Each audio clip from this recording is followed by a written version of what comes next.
Guys, this one is for the ladies. We want to talk about the ladies in rock, in 80s, in soul, who knows, funk, maybe jazz.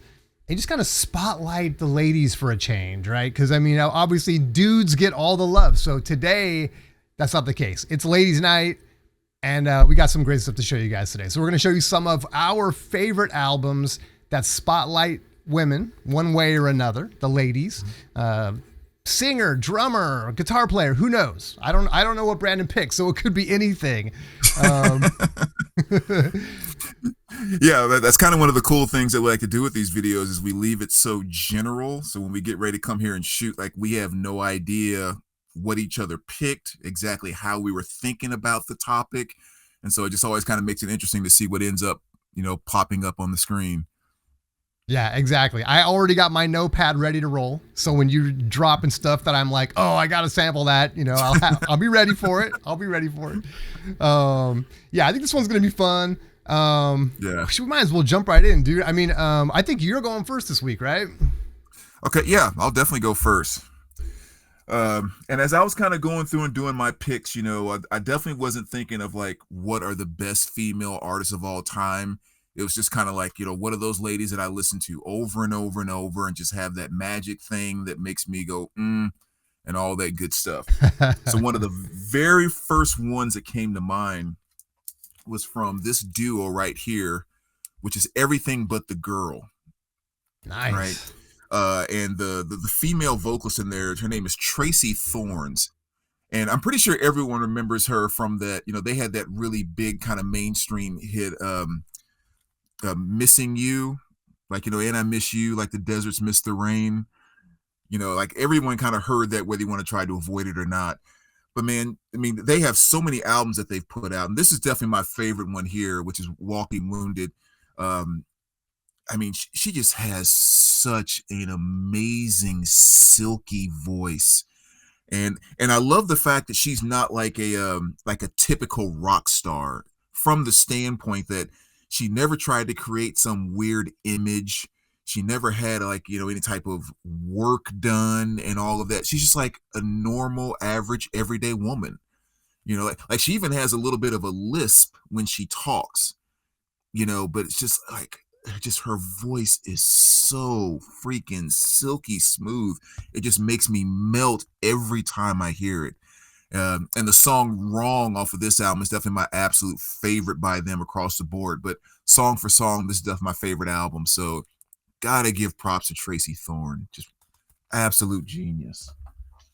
All right, that's the first one going on my list. I mean, I know I've heard that. I mean, I recognize the band name. I'm sure I've heard some of that stuff, and it's just I gotta go refresh my memory, man. That's a good one, dude. Yeah. Yeah, there's a couple of songs there you just could not get away from in the 90s. I mean, you just couldn't. They were just in your face all the time. I love that you're bringing the 90s, dude. That's one thing where my collection is a lot of 90s absent from my collection. So I'm already thinking of other like 90s bands or even 2000s bands, and I'm like, I don't have the records for those. So, but yeah, I'm gonna be heavy into the 70s and 80s for sure here. Nice. What's your first pick? So my first pick, I don't know if it's good or bad to show this one first.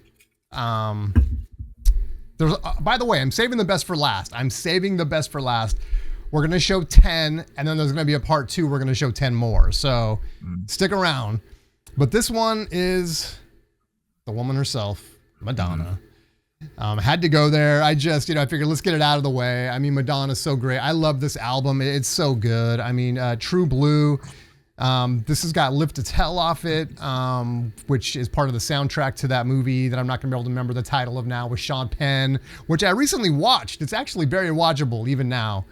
But just a great tune. So love this album. I mean, Madonna, you can't deny it. Like you said on our last video, like everyone had to dress like her. Everyone wanted to be her. Men wanted to be with her. So iconic Madonna right there. So yeah, I mean, just for nothing else than just so iconic. I mean, what female artist, and I don't know, you could debate this, but you'd be hard pressed to find one that's more iconic than Madonna. So I had to get her out of the way right from the front. Yeah, totally agree with all of that. All right, next on the list, kind of going over to the jazz vocal side of Oh, things, and Diana Krall is where I'm going here. Those of you that have followed my channel know that I've talked about her so much over the years. It's not even funny, but it's because she deserves every single moment of it. Um, just one of those artists that's truly brought just such a beautiful essence back to vocal jazz. And and I really like her because she reminds me a lot of Blondie, from not performance wise, but from the standpoint that I've always said one of the things that made Blondie so magical and like so that made you want to watch her is she could stand in one place in a knee-high dress, a pair of mid-level heels, her hair, a little bit of lipstick, and you're like, I swear I'm watching something dirty. Like I'm not gonna say it's not even a sex appeal, but it's just like she had such a powerful feminine energy that it looked like she was doing so much even when she was doing nothing. yeah. Because I mean, it's just that essence of Blondie. And when it comes to Diana Krall, she has a very similar essence with her music. It's just like she brings such a mature, sensual, almost kind of like a sexiness back to that feeling of jazz vocal. But she's not doing anything that's out of the ordinary or extreme. Like she's sitting at her piano and playing, but it's just something about this essence that comes out of her when she performs. It just pulls you into her music, and it is amazing. My favorite song by her is "Peel Me a Grapes." That's one of the reasons why I picked this particular album because, yeah, just absolutely fantastic. Of course, she's married to Elvis Costello and all that good stuff, but just an amazing, amazing jazz vocal artist. Cannot get enough of her stuff. I totally agree. Yeah, no, she's great. She's great, man. Everything I've heard by her is just so cool, so smooth, so well recorded, just sounds really, Mm-hmm. really clean. And yeah, she's just top notch when it comes to female vocalists for Definitely. sure. Next up for me is going to be, well, I got to pick a little, I got a twofer in a way here. Okay. We got some Christine McVie and some Stevie Nicks together on Fleetwood Mac. Okay. Now we're talking songwriting, now we're talking just, lyrically great, vocally great. Although I would give Stevie Nicks the nod vocally, just Right. me personally. But I mean, it's amazing how many times I've always put Stevie Nicks on a pedestal and said, man, she makes Fleetwood Mac, especially this era of late 70s into the early 80s, into the mid 80s. But then I go back and I listen to some of the Christine McVie songs and I'm like, damn, she is hella good too. So they are 1A and 1B for sure. There's not one that really stands out over the other. It becomes a matter of opinion. But this particular album has Gypsy, Stevie Nicks song. I freaking love that song. But then we also get Hold Me, which is more going to be on the Christine McVie side. So just two killer hits. And it's not just this record. I think anything, obviously Rumors and all of that stuff is all fantastic. But I think I pulled Rumors so many times. I thought, well, let me pull this one today and get to reminisce about the great tunes on here too. So yeah, I know it's a twofer, but Fleetwood Mac has two incredible, sadly, two incredible artists, female artists in the band. So yeah, had to pick Fleetwood Mac. This is Mirage. And just a great album from 1982. Nice. Yeah, just talk about a band with just so much talent in it. It's almost sickening. Yeah. Like it really is. All right. So the next one I'm going to go with here is from this band right here, which is Of Monsters and Men. A band I really didn't get into until just a few years ago. But it's kind of a dual lead singers in this band, and the female lead singer, her name is I think it's not Nana, not a Brindy. I hope I'm pronouncing that last name right. But they're a band out of Iceland, and she just has one of those voices that I'm gonna probably say this about every single one I pick up. that there's just something special about it, something that kind of draws you in. And even though she's not singing bluesy or rough or, it's nothing like that.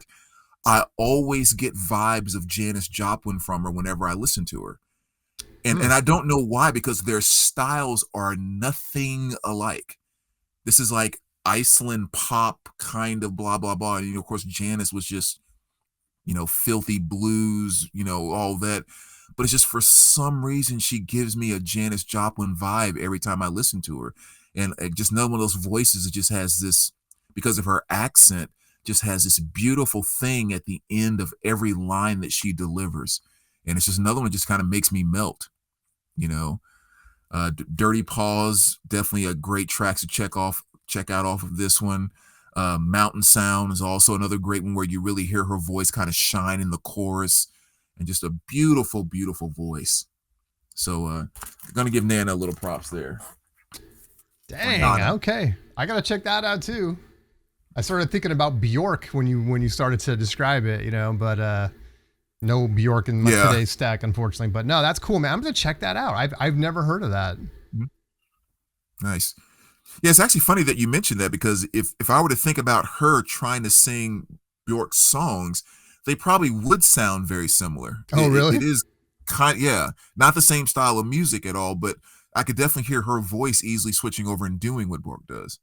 So that's a good, interesting, good comparison. Very interesting. All right, I'm going to check that out. I love that title too. It reminds me of, I know there's a book with that title. I'm not sure what the origin of that sort of Monsters and Men. Is that what it was? Yeah. Yeah. But yeah, I know that comes from somewhere. Maybe somebody can help us out in the comments section. All right, next up for me is going to be, again, we got a twofer here. And it's hard to pick to kind of pick between the two. They're both so good. But we got Kate and Cindy of the B-52s. And I'm showing this one first. I may have picked two. Well, there's actually a part two of this. So maybe there's going to be another one in part two. Don't tell anyone. But this one's great, man. This has got 52 girls on it. It's got Dance This Mess Around, which just have some killer vocals on it. And of course we have the... Fred Schneider, right, is the lead singer, the male vocal on here. But then oftentimes we get the two female vocalists on here, Kate and Cindy. And to me, someone actually, it's funny because I used to play this at work. I used to work in like a warehouse when I was probably like, God, I don't even know, in my early 20s, around 20 or something. And I remember we could play music back there, and I would put on the B-52s, and I think people would get sick of it. And I remember someone saying, they can't sing, right? They don't have good voices. And I was like so offended. I'm all, excuse me? Because I mean, dude, I put them on a pedestal. Now look, I'm not saying, I haven't sat there and critiqued them with a fine-tooth comb to be like, okay. But man, there's something about their vocals, their style, and what I give them so much credit for is that they have very musical voices. And what I mean is that they use their voices like another instrument. The harmonies that they create, the melodies that they have, and you don't have to go very far. Just pick up some, almost anything by the B-52s, and you'll find that you can almost take out the vocals and insert a keyboard or a trumpet or a sax or whatever, and it's going to be very musical. So that's something that I love about them. So Kate and Cindy, B-52s, got to put them on the list. Nice. Yeah, that's some good stuff, man. I'm going to kind of focus on that next time I give that a spin. I never thought about it that way. Yeah. All right. So next here, this is my girl. Absolutely love her to death. I've even said if I had my choice of 5 concerts that I could go see, this is one that I would choose to see in the perfect venue with the perfect performance and the whole 9. And it's the one and only Enya. Oh, okay. Oh my gosh. I mean, I love Enya. It's just insane about this album, A Day Without Rain. I love this album so much. There's actually a local store here that has, I guess, like one of those big promos of this when it first came out. It's like a gigantic piece. and it's way up on his wall. And I've been wanting to buy that thing from him for like 2 years now. And every time I go into the store, I'm like, dude, I'll climb up there and get it. And he gets so close and he's like, maybe not now. I'm like, oh, come on. Because I want it so bad. But yeah, I mean, I absolutely love this album. I mean, it's almost just kind of brings about like a medieval, not medieval, because that's more dark typically, but just kind of that time frame of that style of music, and just the way she uses her voice and the way that things float in it. I have just always loved this album. Yeah, I mean, I don't even necessarily know what else to say about it. It's one of my absolute favorite albums. And Enya, she just has a very unique thing, and I just think it's I can't even say it's smooth. It's also not weird. It just kind of really fits in this one place that I don't know. I said I don't really know what else to say about it. Just how much I love it. It's really, really fantastic. That's awesome. Yeah, I mean, I know, whatever of her stuff got played on the radio and stuff I'm familiar with, but I've definitely not gone deep on her.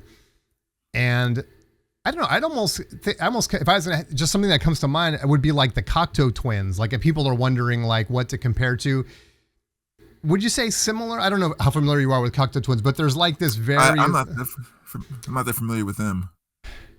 Yeah, when I was talking about using your voice as an instrument, I mean... She very much does that, right? I mean, it's like her with her singing or am I faded? Yeah, she does like a very ghostly type of thing. Yeah, but she never lets her voice like really take over. It's almost like it's in harmony, and everything singing harmony behind her, singing the exact same thing in the exact same way. So it's very floaty and ghostly. But I have always said, like, if you listen to this album all the way through, on almost every single song, you just envision somebody from the 15th century coming out of their castle and running through the dewy meadow in their long floating dress. And it's like any song off of this will be the perfect theme song for that moment. Yep. It's just something so awesome about it. Yeah, I hear you. Cool, man. I'm gonna have to go a little deeper on that stuff. I'm not that familiar, but I've just heard maybe the one, and maybe the one that I'm thinking of that's so famous, it might be atypical for other stuff. But yeah, definitely have to check that out. Probably Only Time. I mean, that's probably the song I'm assuming. That might be it. Yeah. Heard. Yeah. So good. Absolutely so good. All right, so I had to go into the jazz realm too, and my jazz, I hate to say this, but I've been kind of thinning out the jazz collection. But this is one I had to keep. This is Billie Holiday, and this is self-titled. This is basically, the subtitle is 12 of her greatest interpretations. So, you got stuff on here like Yesterday's, Got a Right to Sing the Blues, I'll Be Seeing You, I'll Get By, Cover the Waterfront, Love Her Come Back to Me, and that kind of thing. Man, talk about, I always I talk about George Michael being somebody that's just, to me, is just like exemplifies a singer, everything that you want from a singer in terms of emotion and all of that stuff going into their work. And then I always bring up Whitney Houston as as another one. Billie Holiday the same way, in a very almost tragic way. Especially once you know her story and stuff like that, that people have said of her that, it's like every note of hers is like just a lifetime of struggle, and it kind of is that way. There's a lot to enjoy, and especially, when she's younger, I think it's a little bit different, but as she kind of got a little bit older, it's almost like there was just more and more just like, I don't know, just serious tones there and stuff. So if you can dig that, also, the other thing too is that if you take the story out of it and you take the emotion out of it, she just has a very unique voice and a very unique vocal quality, which is fantastic, for the early jazz stuff that she was doing.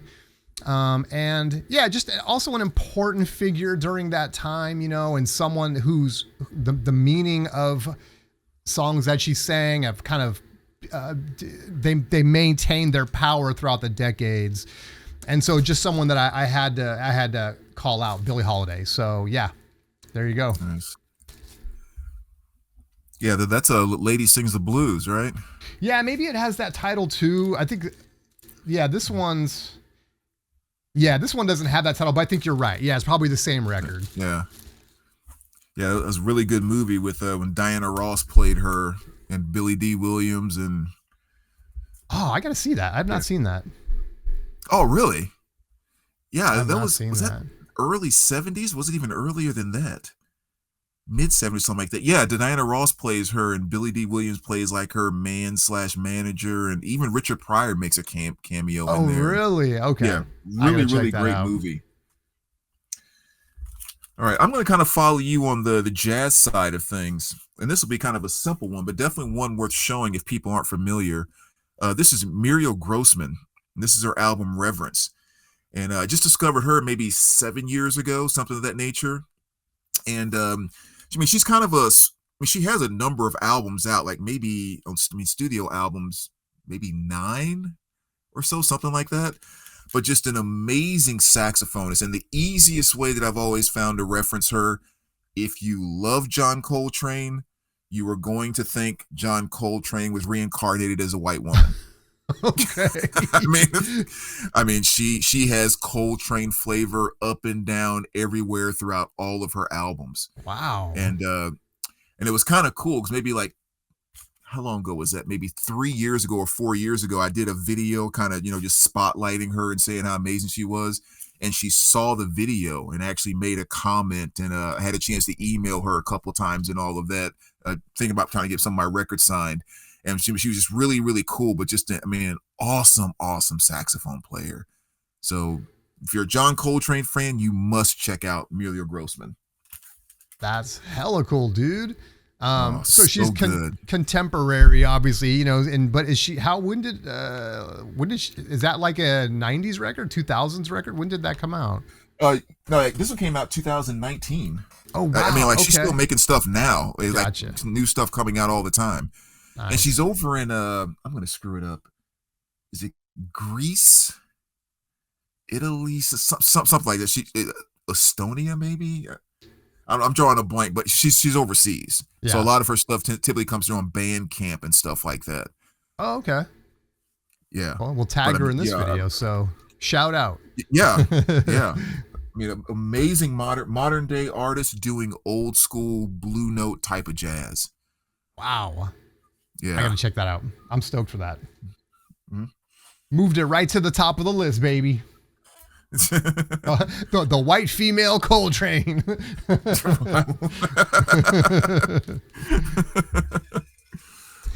All right, well, here's one. I've told the story over and over, but back when I was like, when I think back of other kids that are 7 years old, and I imagine them getting an 8-track in the mail for a penny of Donna Summers on the radio, I go, what kid would be nutty enough to do that?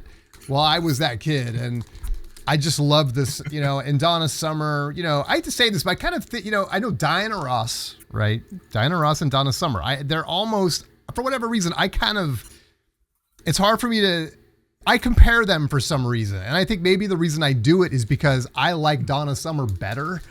And so I kind of, in my head, I'm kind of like, I always have this little competition going in my head about it or whatever, which is just senseless. There's no point of it. But anyway, yeah, love Donna Summer. I mean, and this record is so great. I mean, her later stuff can be a little hit or miss. Her 80s stuff she still did some great tunes, and there's some great hits on some of that stuff. But in terms of overall, and yes, this is a greatest hits.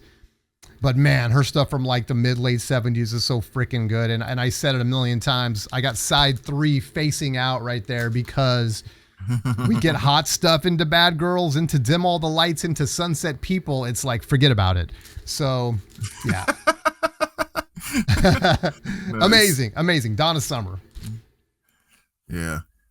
Well, I got your back on that one. I mean, yeah, I love Diana Ross, but I'll take Donna over Diana any day. Yeah. All right. So next up, we'll kind of take it up a notch here from an energy perspective. One of my favorite female metal groups right here, which is Kitty. Ooh, nice. Yeah, Kitty's out of Canada actually.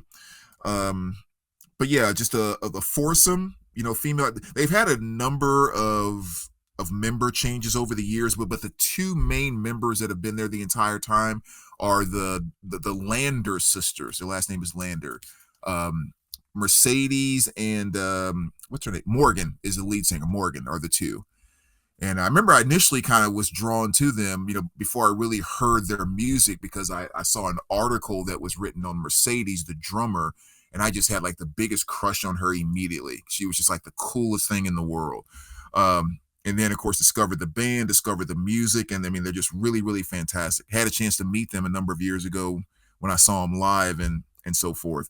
But yeah, one of those groups that I guess kind of on the industrial metal side, very kind of groovy, heavy. You're not going to get any type of shredding here. It's more just bar chords and grooving. And I mean, but they freaking hit hard. It's, as I said, that was one of the funniest things about meeting Morgan, the lead singer, is like up on stage, she's just like, grrr. And then you meet her off stage. Oh, thank you so much. It's so nice that you came. We really appreciate it. It's like there's no way both those people exist in that same body. It's amazing. Just sweetheart killer. But just awesome band. Two favorite songs off of this album is definitely the song Spit. That was really kind of the first song that brought me into them. But I think kind of their big hit off of this was one called Brackish. Which really is it's a really cool song. I love the chorus of that song, the way they mix in like these soaring vocals and these very kind of guttural, groovy delivery by another member of the band called Fallon. But yeah, definitely one worth checking out if you have never heard of them before, especially if you're into groove metal type of stuff. Very, very awesome. Hell yeah, dude. I want to check that out too. I love how you said like she's got one character on stage and another one off. Yeah. I like immediately think of, do you remember, Weird Science, right? The movie. Oh, of course. Where they make the girl and all that stuff, Lisa. Mm-hmm. There's that scene toward the end where the bikers come in the house at that party and they're like, peeling out, doing donuts. And there's that like bald guy with the shotgun and everything.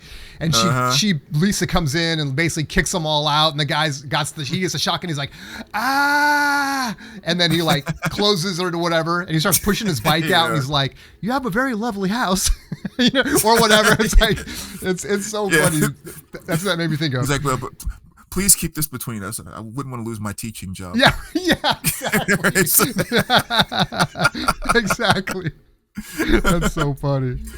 Yeah. Hey, did you ever pay attention? Because I know some people didn't. That like the guy that did the gun, that was the exact same character from Mad Max Road Warrior. I was gonna say that. Yeah, it has to be, right? Okay. Yeah, a lot of people miss that over the years, which is so funny because it's all the exact same getup. Yeah.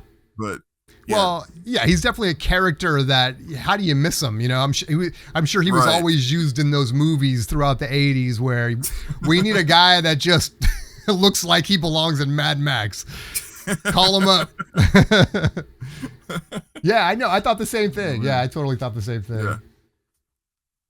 Okay. Next up, they've got some obvious picks here, guys, but I couldn't leave some of these people out. I'm glad you come with like the deep cuts. I'm not even going to take that much time on this. I'm almost embarrassed, but how could I leave her out? Janet Jackson. Oh yeah. Yeah. I love the music, man. Look, I love this album is so great. Control, Nasty, What Have You Done For Me Lately?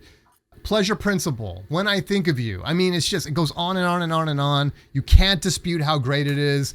I'm not going to sit here and say Janet Jackson is the most charismatic, that she's the best singer, that she's, any of that stuff.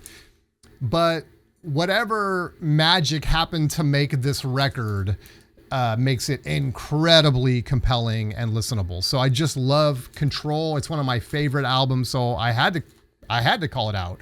So, yeah, we talked about Let's Wait a While last week. It should have been a Michael Jackson's Thriller. Yeah. But there we go. Yeah. That's my jam. Yeah, there are about 3 albums I didn't pick, so I thought, like, for sure he's going to grab these, and that was one of them. I intentionally skipped over that one. Throwing me a bone. Thank you. It's so good. Yeah, I mean that has to be in this. It just has to. Yeah. Which I would almost say kind of the same thing as this one right here. I mean, we're not going to have this Mm. conversation without throwing Tina in. Yeah. I mean, Tina Turner is just Tina Turner. Speaking of Mad Max. And, right. I mean, Private Dancer was just one of those banging albums. And when you talk about such a comeback album too, after the career she'd already had, and no one necessarily knew that she was going to be like around anymore on that level, and she brings this out and just completely and totally blows up. And of course you have songs like What's Love Got to Do with It, which was a song she actually did not want to record. So, thank God she got talked into doing that. I Can't Stand the Rain, which was an awesome cover that like Ann Peoples did back in the day. And of course, Private Dancer, Let's Stay Together. We know Mr. Green on that one, Better Be Good to Me. I mean, so even with kind of like a couple of covers throughout there, she just made them her own and just said, Tina's still here. Absolutely killed it. So fantastic album. I will never get tired of right there. Yeah, I don't know a lot about that part of her life. I mean, I think we all know the story of her and her husband and all of that stuff. Ike, and especially during the early 80s, I think a lot of that stuff started to come out when she was kind of taking control of her career and stuff like that. But I would have to guess that a lot of those songs are kind of empowering response to that first part of her life and her career. At least it seems to me. And man, just killed it. Just great stuff. Yeah. I mean, she was pretty slow coming out when she kind of went solo after leaving Ike and all that, and just did not really see a lot of success. And initially, she always said that what she wanted to do was to be like a female AC/DC. Like she wanted to be a female rocker. Yeah, she wasn't looking for the R&B thing, so to speak, or like a lot of the soul stuff that she did with Ike. And I guess just kind of that path just wasn't quite working, and a number of songs came together on this. And like I said, even the biggest hit off of there, she had to be convinced to do it, but then kind of found, okay, this is your lane, and she freaking killed it. It's funny how often that happens. That almost kind of feels like a future video, great hits, masterpieces that artists didn't want to do and then did it. Right. And then it just, it defined their career almost, for better or worse, I guess, for the artist. Yeah. But yeah. Right. It's a great story. Okay. Next up for me, another one I like to throw some shine on. I'm going to show this album instead, though. So we got Susie and the Banshees here. This one's Peep Show. And this, I show this because this is really the one for me that came out right. I don't know, man. There's just this time right at the end of the 80s, or the early 90s, Violator from Depeche Mode, The Cure's Disintegration, like so much great stuff was coming out. And, I don't know, I guess people would dispute whether this is a great Susie and the Banshees album, but it's really the one that kind of hooked me right at that same time. And, just a really cool record. And it's Susie and the Banshees. I mean, she's like early punk, right? She was kind of that punk force, feminine kind of punk force during that time in the late 70s, where she really was like a lot of post-punk bands that were at the Sex Pistols concerts, getting extremely inspired to make their own bands. And she was one of those, and she became like an early sort of feminine, representative of punk, and then went on and to do a lot of post-punk stuff. So anyway, this is the end of the 80s, but we got Susie and the Banshees. This one's Peep Show, a really fun record. This one will always hold a special place in my heart just because of when it came out. But I just had to throw some shine on Susie. Nice. That's definitely a group I need to get more into. Like, I don't own a single album or even CD from Susie and the Banshees. Like, I'm so far behind when it comes to her. So good. All right. Next here, we are going to go with a little Jillian Welch. And this is her album Soul Journey. Nice little shot of her on the back right there. Oh, that's cool. But easiest way to describe her, if you haven't heard her before, maybe you've heard her and didn't know. Have you ever seen the movie Oh Brother, Where Art Thou? Dude, don't hate me. with I think we some talked people about have, this before. I still have not seen that. Okay. Yeah. Really, really great movie. You know, it's done way back in I don't know if it's at the early 1900s or something like that. And so it's all like, you know, down south folk Americana, you know, sitting around the porch, guitar picking, and a really fantastic soundtrack. I mean, it is a great folk Americana soundtrack. Well, she had two songs on there, or she performed, I think, on two songs on that soundtrack. But that is what she is. It's just old timey, down south, good old fashioned Americana folk music. Nice. No big bands. You know, a lot of times it doesn't even sound like there's a lot of electric instruments that are even involved. Depending on which album, but most cases, very quiet albums and that type of thing. But she was just born for that genre, and she just makes amazing stuff. My favorite song off of this album is Look at Miss Ohio.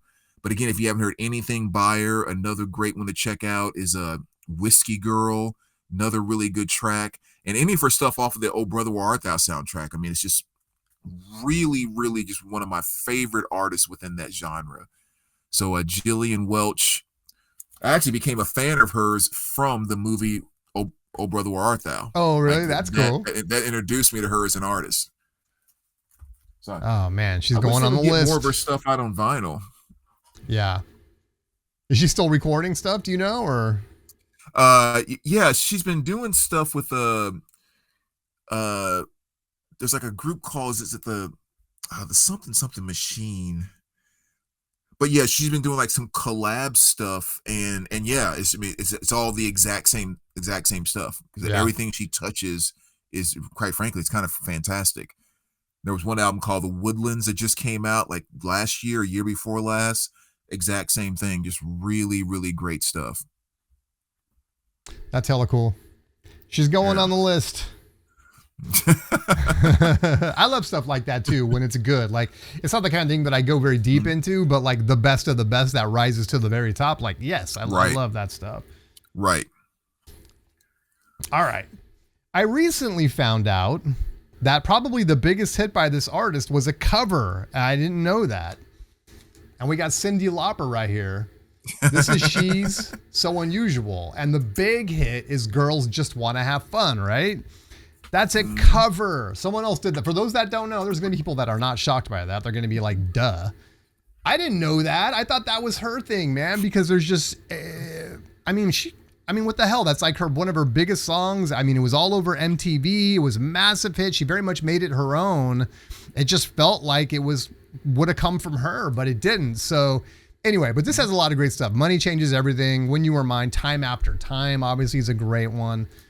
But Cyndi Lauper, very iconic and a great singer, and appears on what's the one we were talking about last week? The one where they got everyone together, Quincy Jones and We Are the World. We Are the World, right? USA for Africa.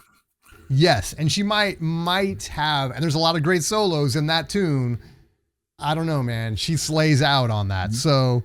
Anyway, I mean, Cyndi, I had to throw her some shot, and also just inform people that don't know, Girls Just Want to Have Fun, not a Cyndi Lauper song, but she, of course, made it great.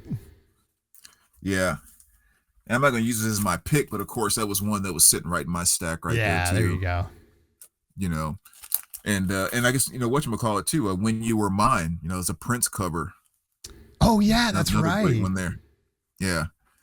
Ooh, that's a good call out. Yeah. That's right. I forgot about that. Yeah, really great album. Yeah, and Mr. Billy Creone hooked me up with this too, just to kind of show that, because it's such an awesome thing. She autographed it for me. Wow, hell which yeah. is really cool. Got to show that off. And the ticket stub. Yeah. Very nice. Yep. All right, so next. Let's go here. I'm going to go with Heart.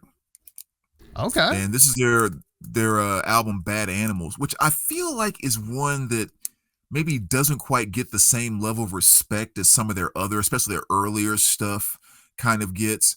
I mean, the Wilson sisters are just, just straight up rockers, number one. Yeah. I mean, between just her amazing guitar playing, again, another guitarist that, and I keep saying maybe doesn't get the props they deserve, but I think she does, but at the same time she doesn't, because there's some of the riffs that she put together over their career is just absolutely amazing.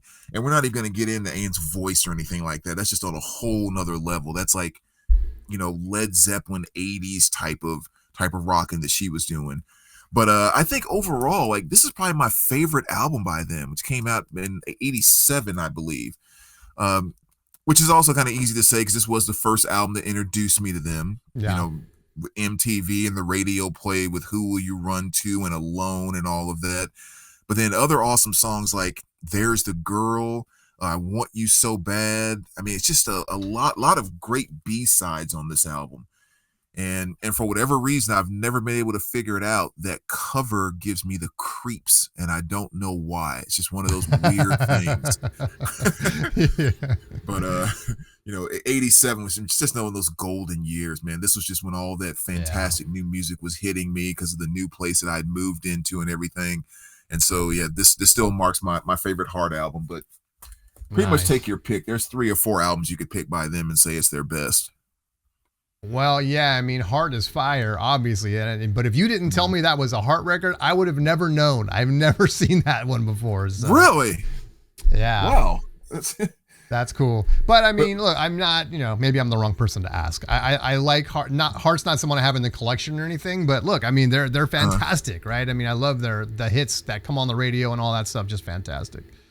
Yeah. All right. Well, what number are we on? Oh, so I think I'm on 9. 7, 8, 9. Yeah. I've shown 10. Oh, you have? Oh no, you're right. 9's right. 9's right. So okay, yeah. So I'm on my 9 now because I think you did 9. Okay.